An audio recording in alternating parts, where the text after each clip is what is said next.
आपका मेरे YouTube channel में बहुत-बहुत स्वागत है। मैं आज आपको हिंदी पाठ्य योजना में बताने जा रहा हूँ, जिसको देख के आप पाठ्य योजना बना सकते हैं और फाइनल जो आपकी टीचिंग होने वाली है, उसमें अच्छे अंक प्राप्त कर सकते हैं। तो इसलिए मेरे वीडियो को शुरू से अंत तक ज़रूर देखें, बीच में अधूरा न छोड़ें और आपको निश्चित तौर पे अच्छे मार्क्स मिलेंगे। हिंदी की आपको पाठ्य योजना बता रहा हूँ। जो हमारे चैनल से पहली बार जुड़ा है, सब्सक्राइब करना ना भूलें, बेल आइकन ज़रूर दबा दें, जिससे कि नया नोटिफिकेशन प्राप्त होता रहे। मैं ताज़ा तरीन जानकारी देता रहता हूँ, जिससे कि आपको सफलता आपके हाथ लगेगी। चलिए मैं आगे आपको बताता हूँ पाठ्य योजना। जैसे कि आपको दिनांक लिखना होता है। दिनांक दिनांक सबसे पहले तीनों एक लेवल में होगा। इसमें आपका दिनांक आएगा। दिनांक जैसे आपका 8 तारीख है तो 8, 3 ऐसे आप लिखेंगे। विषय सामने लिखेंगे, हिंदी, उपविषय गद्य, प्रकरण हार की जीत, ये बाद में लिखा जाता है, लेकिन लेसन प्लान पे पहले लिख देना है आपको। विद्यालय का नाम पूरा लिखेंगे और प्लेस लिखेंगे। उसके बाद कक्षा, चक्र और अवधि, ये चीज़ें लिखने के बाद अब आप आगे बढ़ेंगे। आप सबसे पहले आता है आपका समान उद्देश्य।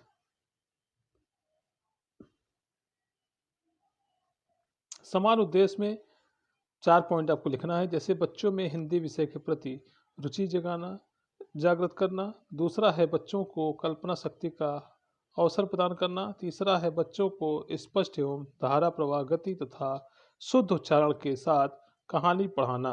चौथा है हिंदी कहानी के माध्यम से बच्चों का मानसिक एवं चारित्रिक विकास करना। उसके बाद आपका आता है विशिष्ट उद्देश्य। विशिष्ट उद्देश्य में आपका ज्ञानात्मक उद्देश्य, अवबोधात्मक उद्देश्य, कौशलात्मक उद्देश्य, अभिवृत्त्यात्मक उद्देश्य। जैसे ज्ञानात्मक में आपका होता है छात्र पाठ के माध्यम से प्रत्यास्मरण कर सकेंगे, छात्र पाठ में निहित संदेश का ज्ञान अर्जित कर सकेंगे। दूसरा है बोधात्मक, जिसको हम बोधात्मक कहते हैं, छात्र पाठ का अन्य व्यक्तियों के समक्ष वर्णन कर सकेंगे। जब आप चिंतन मनन करेंगे तभी आप उसका आगे वर्णन कर सकेंगे। छात्र दीन दुखियों की मदद करने का बोध प्राप्त कर सकेंगे। तीसरा है कौशलात्मक उद्देश्य में छात्र पाठ के संदेश का सूक्ष्म निरीक्षण कर सकेंगे, छात्र पाठ से संबंधित अन्य तथ्यों का संग्रह कर सकेंगे। चौथा है आपका छात्र में अच्छी भावना, सोच समझ की आदत बढ़ेगी और पड़ेगी। और दूसरा है छात्र में दूसरों की मदद की आदत पड़ेगी। उसके बाद आपका आता है सहायक सामग्री। सहायक सामग्री में आप लिखेंगे पाठ से संबंधित चित्र तथा अन्य कक्षा उपयोगी सामग्री। उसके बाद नेक्स्ट हेडिंग आपकी आती है पूर्व ज्ञान। पूर्व ज्ञान में आपको छात्र पाठ से संबंधित पूर्व ज्ञान रखते हैं। उसके बाद फिर प्रस्तावना प्रश्न, ये सबसे अहम होता है। प्रस्तावना प्रश्न हमेशा सरल बनाए जाते हैं। जैसे पहला प्रश्न आपको 4 प्रश्न बनाने होते हैं, चौथा आपका समस्यात्मक होता है। पहला जैसे है आपका हमारे देश में कौन कौन से खेल खेले जाते हैं। हमारे देश में क्रिकेट, फुटबॉल, टेनिस आदि खेल खेले जाते हैं। उत्तर आपको पूरा लिखना होता है। अब उसके दूसरा प्रश्न आता है किसी भी खेल में कितनी टीमें होती हैं। किसी भी खेल में 2 टीमें होती हैं। बच्चा पूरा आंसर देगा, ऐसे ही आपको कॉलम बनाकर लिखना होगा। तीसरा है किसी भी टीम को खेल में क्या मिलती है। किसी भी टीम को खेल में हार या जीत मिलती है। उसके बाद आपका आता है चौथा प्रश्न, क्या प्राप्त होता है। तो चौथा प्रश्न है आपको हार पर भी जीतने के एहसास को क्या कहते हैं। तो या जीत मिलती है, ये आपका समस्यात्मक प्रश्न होता है। उसके बाद आप जैसे ही समस्यात्मक होगा वैसे आप उद्देश्य में कथन में कहेंगे आज हम लोग हार की जीत कहानी का अध्ययन करेंगे। उसके बाद नेक्स्ट हेडिंग आपकी आती है प्रस्तुतिकरण। प्रस्तुतिकरण में छात्र अध्यापिका सुविधा अनुसार पाठ को 2 भागों में विभाजित करेगी। अब प्रथम अवंती और द्वितीय अनुवृत्ति। तो प्रथम अवंती यानी कि 2 पैरा आपने लिया है। पहला जैसे जो आनंद, जैसे दूसरा डैश डैश सौतेला भाई हूँ। दूसरा है आपका बाबा भारती डैश डैश मुना मोड़ेगा। अब उसके बाद प्रथम अवंती जो आपने लिया है उसमें जो आ जाएगा आपका, जो आनंद डैश डैश सौतेला भाई हूँ। इसमें सबसे पहले ऐसे ही कॉलम आप बना लेंगे, शिक्षण बिंदु का, छात्र अध्यापिका प्रश्न क्रियाएं, छात्र क्रियाएं और श्याम पटकार, ऐसे ही 3 कॉलम बनाएंगे। सबसे पहले आदर्श वाचन छात्र अध्यापक करेगा या अध्यापिका करेगी। जैसे छात्र अध्यापिका उचित आरोह अवरोह पूर्ण विराम आदि का ध्यान रखकर आदर्श वाचन करेगी। और छात्र क्या करेंगे, छात्र ध्यान पूर्वक सुनेंगे। ऐसे ही आपको लिखना है, ऐसे ही आपको धीरे धीरे आगे बढ़ना होगा। अब आपको दूसरा आता है अनुकरण वाचन। अनुकरण वाचन में छात्र अध्यापिका 2-3 छात्रों को एक एक करके अनुकरण वाचन कराएगी। उसके बाद तीसरा हेडिंग आती है उच्चारण संशोधन की। छात्र अध्यापिका छात्रों से उच्चारण संशोधन कराएगी। और छात्र क्रिया लिखा, छात्र कठिन शब्दों का उच्चारण संशोधन करेंगे। वैसे फिर आगे हम बढ़ते हैं आगे क्रम में।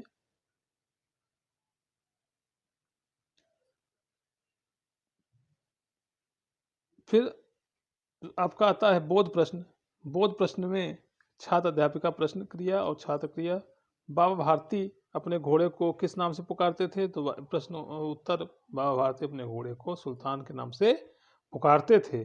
दूसरा है बाबा भारती डाकू किस बात को सुनकर डर गए? तो बाबा भारती डाकू की इस बात को सुनकर डर गए कि वह यह घोड़ा बाबा भारती के पास न रहने देगा। तीसरा प्रश्न पूछेंगे, घोड़े को देखकर बाबा भारती ने हृदय में किस प्रकार के भाव जागृत हुए? घोड़े को देखकर बाबा भारती को प्रसन्नता, गर्व, प्रसन्नता के भाव जागृत हुए। इसमें जो टीचिंग एड आपका बनेगा वो घोड़ा बनेगा और एक डाकू उस पर बैठ के बना सकते हैं। अब उसके बाद आपका द्वितीय अवंती शुरू हो जाता है। जैसे आपका है बाबा भारती डैश डैश मोना मोड़ेगा। फिर वही आपका पूरा प्रक्रिया शुरू हो जाएगी। शिक्षण बिंदु, अध्यापक छात्र अध्यापिका क्रिया, छात्र क्रिया और संपट कार्य। उसमें भी आपका सबसे पहले आदर्श वाचन।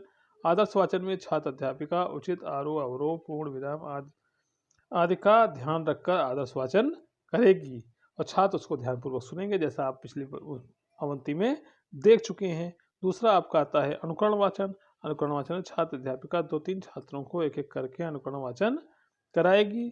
तीसरा है उच्चारण संशोधन। छात्र अध्यापिका छात्रों से उच्चारण संशोधन कराएगी। छात्र कठिन शब्दों का उच्चारण संशोधन करेंगे। उसके बाद आपका आता है बोध प्रश्न। बोध प्रश्न में आपको 2-3 प्रश्न ऐसे ही लिखने होंगे। जैसे बाबा भारती ने खड़क सिंह से ऐसी कौन सी बात कही जिससे उसका हृदय पिघल गया? तो बाबा भारती ने खड़क सिंह से कहा कि लोगों को यहाँ घटना न बताना, कि लोगों को इस घटना का पता चले तो वे दीन दुखियों पर विश्वास न करेंगे। यह सुनकर खड़क सिंह का हृदय पिघल गया। अब दूसरा, जैसे खड़क सिंह ने अपाहिज बनकर सुल्तान की पीठ पर बैठकर बाबा भारती से क्या कहा? तो खड़क सिंह ने अपाहिज बनकर सुल्तान की पीठ पर बैठकर बाबा भारती से घोड़ा अब न देने की बात की। तीसरा है अस्तबल में घोड़े को पुनः बंधा हुआ पाकर बाबा भारती को कैसा महसूस हुआ? तो अस्तबल में घोड़े को पुनः बंधा हुआ पाकर बाबा भारती को ऐसा महसूस हुआ मानो कोई पिता अपने बिछड़े हुए पुत्र से मिल गया हो। और इसके बाद आपका श्यामपट सारांश।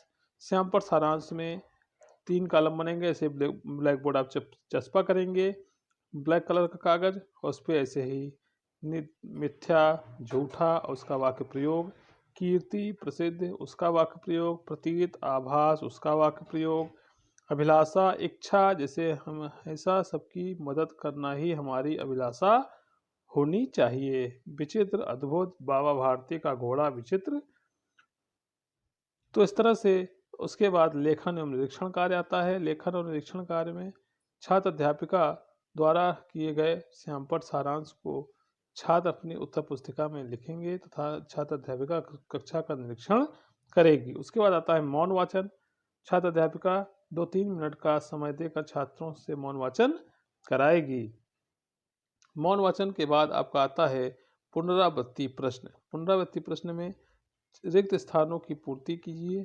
जैसे बाबा भारती के घोड़े का क्या नाम था? सुल्तान। अगर आपने पढ़ा होगा तो सुल्तान या मुल्तान, तो सुल्तान था। बाबा भारती को सुल्तान पर क्या था, गर्व या भय? तो आप पढ़े होंगे तो आप लगा सकते हैं। इसका प्रश्न ही लिखा जाता है, उत्तर इसमें आपको बताना होता है। तीसरा आपका आता है, खड़क सिंह ने बाबा भारती को न देने की बात कही, घोड़ा या रुपए? तो आपको पता है कि उसने घोड़ा न देने की बात कही थी। फिर खड़क सिंह बाबा भारती के पहुंचा मंदिर या घर? तो जैसे आपने अगर पढ़ा है तो आप उसको बता सकते हैं। सुल्तान घोड़े को वापस देखकर बहुत प्रसन्न हुआ, बाबा भारती या खड़क सिंह? तो बाबा भारती प्रसन्न हुआ था, यह आप इसको बता सकते हैं। और अंतिम में गृह कार्य दिया जाता है, जैसे कि छात्र अध्यापिका छात्रों से बाबा भारती के घोड़े की 5 विशेषताएं लेकर लाने को कहेगी।